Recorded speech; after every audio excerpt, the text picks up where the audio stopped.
Imetimia saa 6 kamili mchana.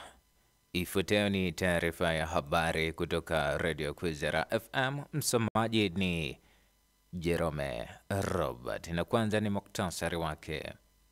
Watanzania wamehimizwa kujenga utamaduni wa kufanya mazoezi ya mwili mara kwa mara pamoja na kupima afya zao ili kujikinga na magonjwa yasiyoambukiza.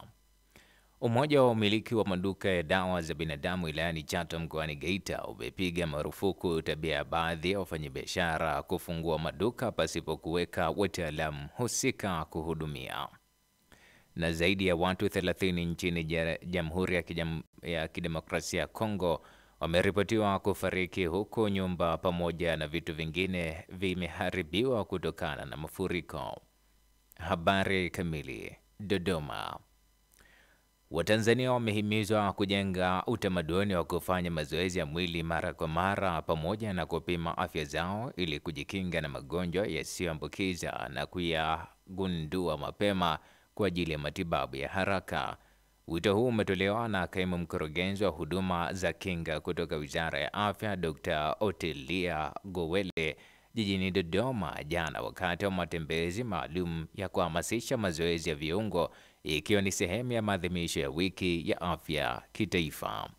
Kwa upande wake, mkurugenzi wa utawala na usimamizi wa rasilimali watu kutoka Wizara ya Afya Bwana Isa Ngimba amesema wizara inaendelea kuhakikisha watumishi wa umma wanashiriki katika mazoezi na jamii angalau mara 2 kwa mwezi.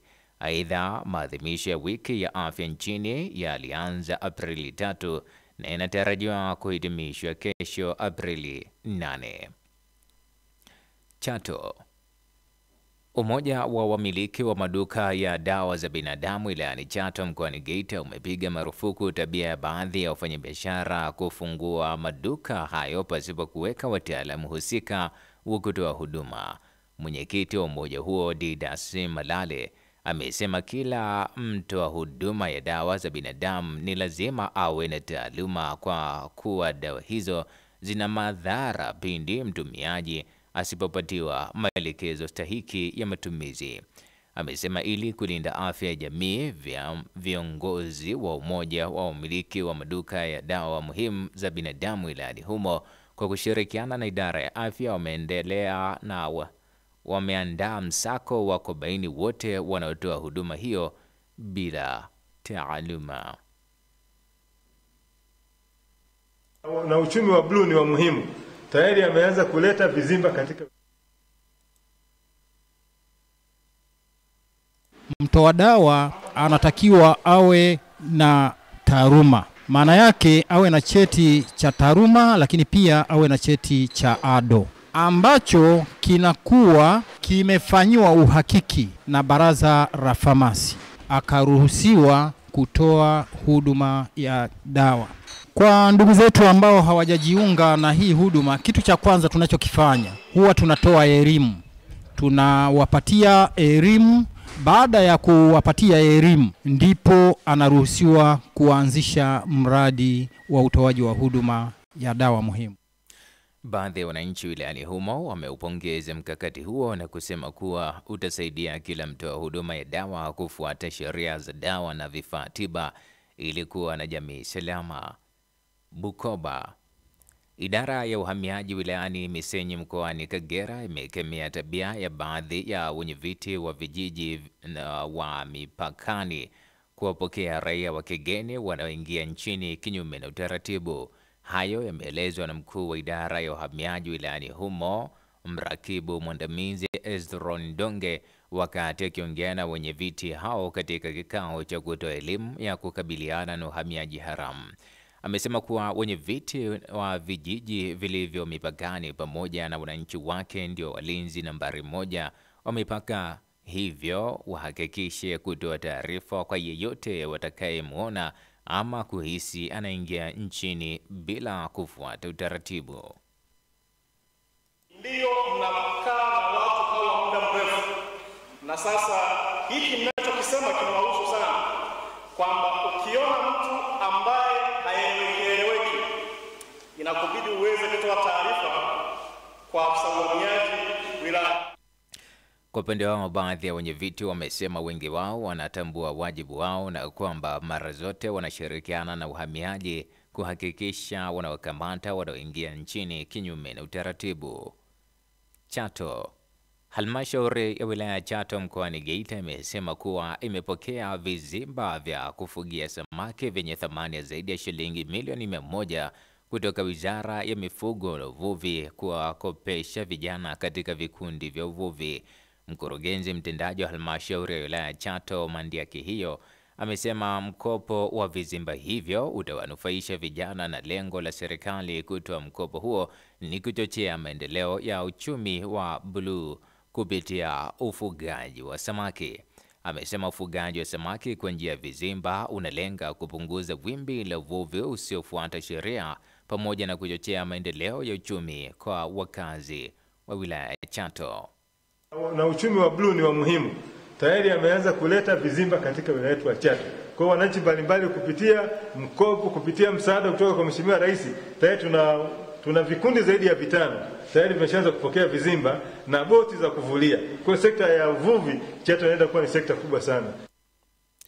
Mwenyekiti wa umoja wa vikundi vya kuhifadhi rasilimali za uvuvi BMU wilayani humo Kamese Malima amesema kuanza kutumika kwa vizimba hivyo kutasaidia kufuga samaki wengi katika eneo dogo na kukuza uchumi wao kwa kasi. Unaendelea kusikiliza taarifa ya habari kutoka Radio Kwizera FM Kinshasa.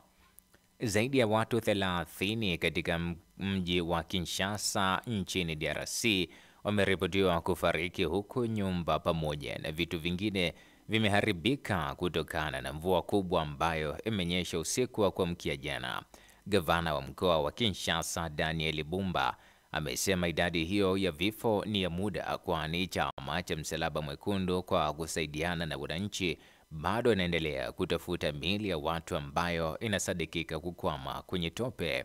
Amesema kumekuwa na ugumu wa usafirishaji katika mji huo kutokana na maji mengi ambayo yametawanyika na kujaza tope kwenye baadhi ya barabara, suala ambalo limepelekea shughuli nyingi kuzorota. Gavana Bumba amesema shughuli za kufungua mitaro bado zinaendelea na raia wote kutoka katika maeneo yaliyokumbwa na mafuriko wameanza kuhamishwa na kupelekwa sehemu zingine ambazo ni salama. Geneva. Umoja wa Mataifa umeonya kuwa kupunguzwa kwa bajeti za misaada kutahujumu hatua zilizokuwa zimefanikishwa za kupunguza vifo vya akina mama wakati wa kujifungua. Ripoti iliyotolewa na shirika la afya duniani WHO imesema vifo vitokanavyo na ujauzito na kujifungua vilikuwa vimeshuka kwa 40% katika karne hii, lakini wataalamu wanahofu kuwa huenda vifo hivyo vikaongezeka tena kutokana na kusitishwa kwa misaada ya kigeni. Wanawake walio na ujauzito hukumbwa na changamoto nyingi, hasa katika mataifa yanayokumbwa na mizozo kama Chad, Jamhuri ya Afrika ya Kati, Nigeria na Somalia. Na Bujumbura. Wakurugenzi wa vyombo vya habari nchini Burundi wamesema kuwa ufinyu wa kupata taarifa kutoka kwa baadhi ya viongozi wa taasisi za serikali kunachangia baadhi ya vyombo vya habari kutoa habari zisizo sahihi. Wakurugenzi hao wamesema haya katika mkutano na wakurugenzi wa vyombo vya habari uliofanyika jijini Bujumbura na kutoa wito kwa baadhi ya viongozi hao kutoa ushirikiano kwa vyombo vya habari ili kuepuka habari za uchochezi na zisizo sahihi. Wamesema kuwa baadhi ya viongozi huwa wanaogopa kutoa habari hizo kutokana na uoga na wasiwasi juu ya mambo maovu wanayofanya katika nafasi zao. Hata hivyo, naibu kiongozi wa mamlaka ya utangazaji na mawasiliano nchini Burundi CNC Bwana Laurent Kaganda ametoa wito kwa viongozi wa serikali kutoa habari kwa wanahabari kwa wakati stahiki. Kabla ya kumaliza taarifa ya habari, huu tena ni muhtasari wake. Watanzania wamehimizwa kujenga utamaduni wa kufanya mazoezi ya mwili mara kwa mara pamoja na kupima afya zao ili kujikinga na magonjwa yasiyoambukiza. Umoja wa umiliki wa maduka ya dawa za binadamu wilayani Chato mkoani Geita umepiga marufuku tabia ya baadhi ya wafanyabiashara kufungua maduka pasipo kuweka utaalamu husika wa kutoa huduma. na zaidi ya watu 30 nchini Jamhuri ya Kidemokrasia ya Kongo wameripotiwa kufariki, huku nyumba pamoja na vitu vingine vimeharibiwa kutokana na mafuriko. Waza Wazua. Msikilizaji, mbegu iliyo ndani ya udongo haijapotea bali inajiandaa kuota. Waza Wazua.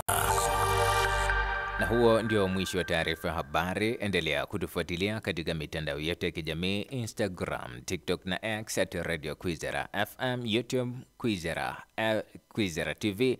Saa 10 alasiri utaletewa duru habari.